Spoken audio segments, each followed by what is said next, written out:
Hello दोस्तों, नमस्कार। मेरा नाम है विनय और आप देख रहे हैं विनय की पाठशाला। आज हम लोग इस वीडियो में कक्षा 6 की गणित की इकाई 9 अभ्यास 9B को सॉल्व करेंगे। तो बिना देखे शुरू करते हैं आज की क्लास। और इसमें जो कॉन्सेप्ट हमें दिए गए हैं वो है सबसे पहले कि समांतर रेखाओं के बीच की दूरी कैसे हम लोग ज्ञात करेंगे। जैसे मान लिया कोई ये दो समांतर रेखाएं हैं, तो इनके बीच की कौन सी दूरी हम मानेंगे। क्या हम स्केल से ये दूरी नाप दें, ये हमारी इनके बीच की दूरी होगी, या हम ये दूरी नाप दें, ये हमारे इनके बीच की दूरी होगी? जी नहीं। तो उसके लिए कहा गया है कि किन्हीं दो समांतर रेखाओं के बीच की दूरी हर स्थान पर समान होती है और इस दूरी को इन रेखाओं के बीच की लंबवत दूरी कहते हैं। यानी कि लंबवत दूरी 90 अंश का कोण बनाते हुए एक रेखा खींचे और उसकी जो भी लंबाई है ये पटरी से नाप लेंगे, ये नाप लेंगे, ये जो भी लंबाई आएगी वो पहली बात तो बराबर होगी और दूसरी बात यही लंबाई इन दोनों रेखाओं के बीच की दूरी कही जाएगी। ठीक है, आगे है कि कुछ कोण दिए गए हैं और ये कोण क्या कैसे है। तो सबसे पहले है बाह्य कोण। तो देखो इसके लिए स्ट्रक्चर ये समझ लो कि दो समांतर रेखाएं होंगी, L और M दो समांतर रेखाएं हैं, L समांतर है M के, तो और एक तिरछी रेखा इसको काट रही है।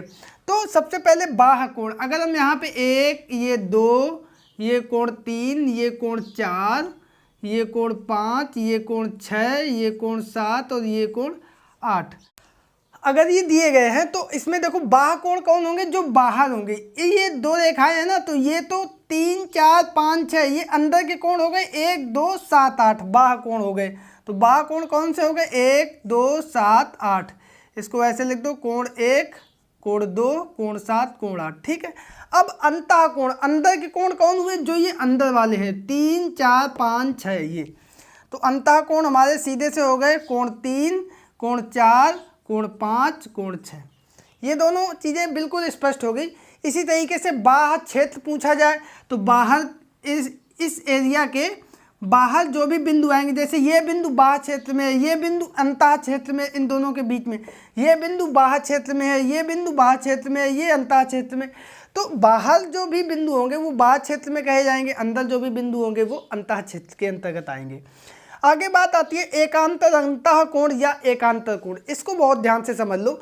देखो पहली बात तो ये अंदर के कोण है, इसमें अंतः कोण शब्द लगा है और या फिर कहीं कहीं पे सीधा सा एकांतर कोण कह दिया जाता है। तो वहाँ पे हमें अंदर के कोण होंगे, लेकिन एक अंतर से होगा। अब देखो कैसे होगा, ये और ये कोण कैसे हैं, एकांतर है।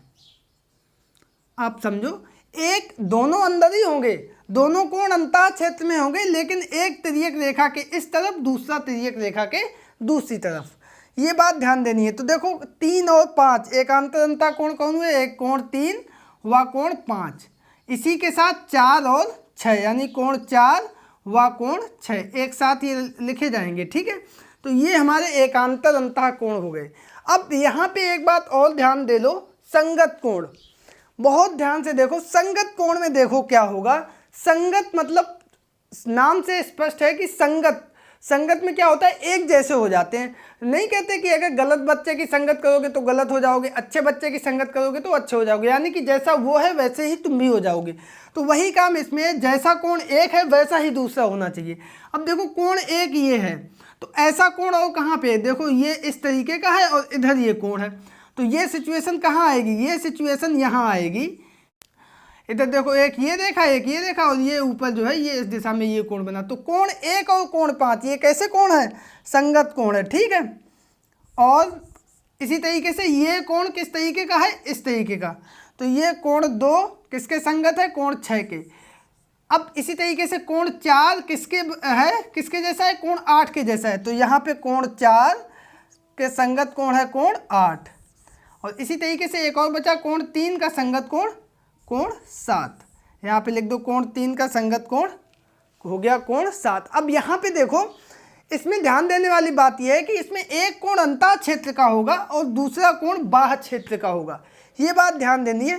एकांतर कोण में दोनों कोण अंतः क्षेत्र के ही होते थे, लेकिन संगत कोण में अब जैसे कोण 1 ये बाहर क्षेत्र का है तो कोण 5 एक अंतः क्षेत्र का हुआ, तो इसमें एक कोण अंतः क्षेत्र का होगा, एक कोण बाह्य क्षेत्र का होगा, उसको हम लोग संगत कोण में लिखेंगे, और जो दोनों अंतः कोण होंगे वो उसको हम लोग एकांतर कोण में लिखते हैं। इस बात को ध्यान देना है। और इसके साथ अब हम लोग एक्सरसाइज के कुछ प्रश्न दिए हैं उनको भी हम लोग देख लेते हैं। तो बच्चों यहाँ पर हमारा पहला प्रश्न है कि पार्श्व चित्र में तिर्यक रेखाओं की पहचान कर अपनी अभ्यास पुस्तिका पर लिखे। तो यहाँ पे देखो चित्र बने हुए हैं और इसमें रेखाएं बनी हुई हैं। तो देखो ये दो रेखाएं आप देखोगे तो आपको बिल्कुल स्पष्ट हो जाएगा कि ये दोनों मतलब दोनों के बीच का अंतर समान है। तो इसका मतलब ये तो दोनों कैसी रेखाएं हो गई, समांतर रेखाएं हो गई। और प्रश्न हमसे पूछ रहा है तिर्यक रेखाएं बताने को, तो यहाँ पे हम लिख देंगे तिर्यक रेखाएं। अब देखो ये तो दोनों समांतर होंगी तो कौन कौन सी बची, ये दोनों, और ये दोनों स्पष्ट हो रहा है कि इसमें अंतर ज़्यादा है, इधर अंतर कम है। तो ये एन और के रेखा जो है लिख दो, रेखा एन व रेखा के, ये कैसी रेखाएं हो गई, ये हमारी तिर्यक रेखाएं स्पष्ट समझ में आ रही, क्योंकि ये अंतर ज़्यादा है और ये अंतर यहाँ पे कम है, दोनों के बीच का अंतर बराबर नहीं है। ठीक है।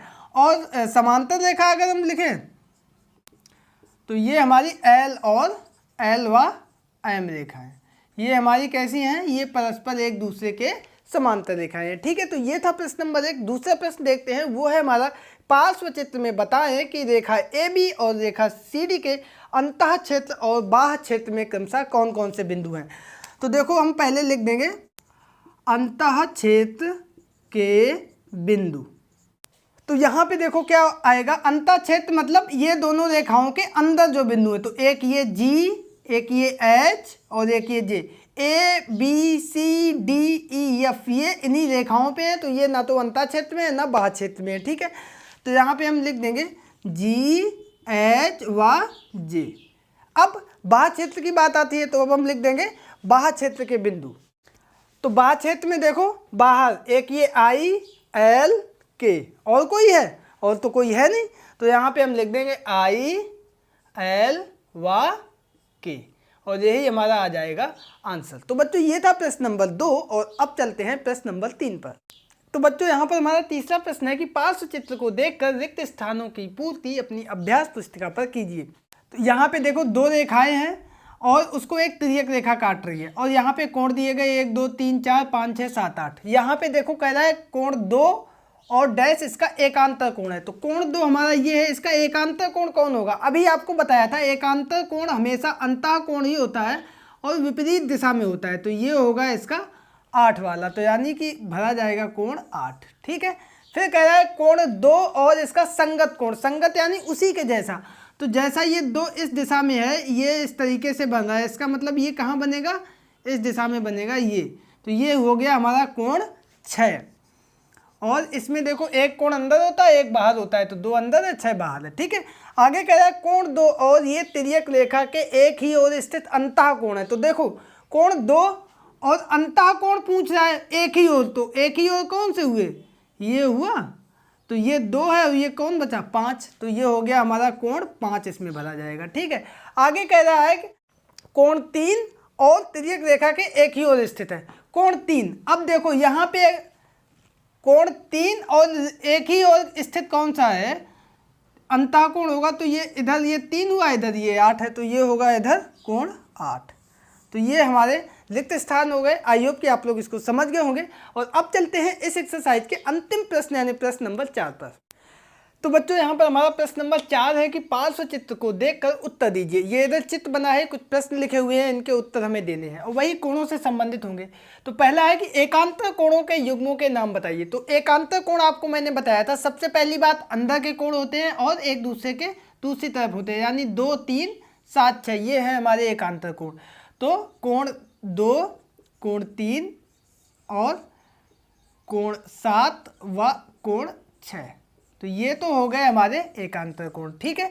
आगे प्रश्न कह रहा है कि संगत कोणों के युग्म बताइए। अब संगत कोण देखो यहाँ पे संगत कोण क्या होंगे, एक जैसे। तो ये एक जो है ये हमारा इसके बराबर होगा, तो ये कोण 1 कोण 3। इसके बाद कोण 7 किसके बराबर होगा, कोण 4 के। कोण 7 कोण 4 के संगत है। 8 की संगत किससे, 6 से। कोण 8 की संगत है कोण 6 से।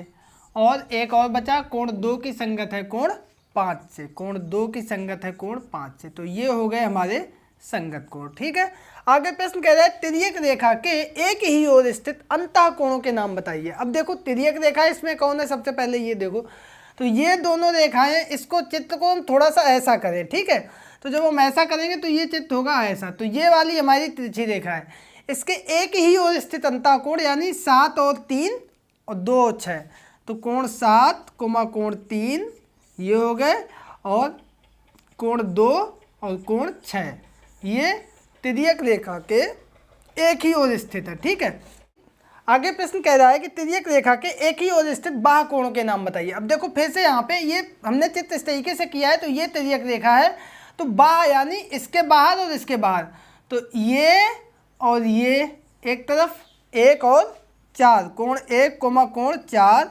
और वही दूसरा है 8 और 5। अब यहाँ पे आप आंसर अगर देखेंगे तो आंसर दूसरा दिया है, तो मेरे विचार से आंसर गलत दिया है, ये आंसर बिल्कुल सही है, आप लोग इस पर विश्वास कर सकते हैं। और इसी के साथ हमारा प्रश्न नंबर 4 कंप्लीट हुआ, और इसी के साथ हमारी ये एक्सरसाइज 9B कंप्लीट होती है। आई होप कि आपको ये एक्सरसाइज समझ में आई होगी। वीडियो पसंद आने पर इसको लाइक करें, दोस्तों के बीच में शेयर करें, और चैनल पर अगर पहली बार आए हैं तो इसको सब्सक्राइब करके ऑल नोटिफिकेशन प्रेस कर लीजिए। मिलते हैं एक नई वीडियो और एक नई एक्सरसाइज के साथ, तब तक के लिए नमस्कार।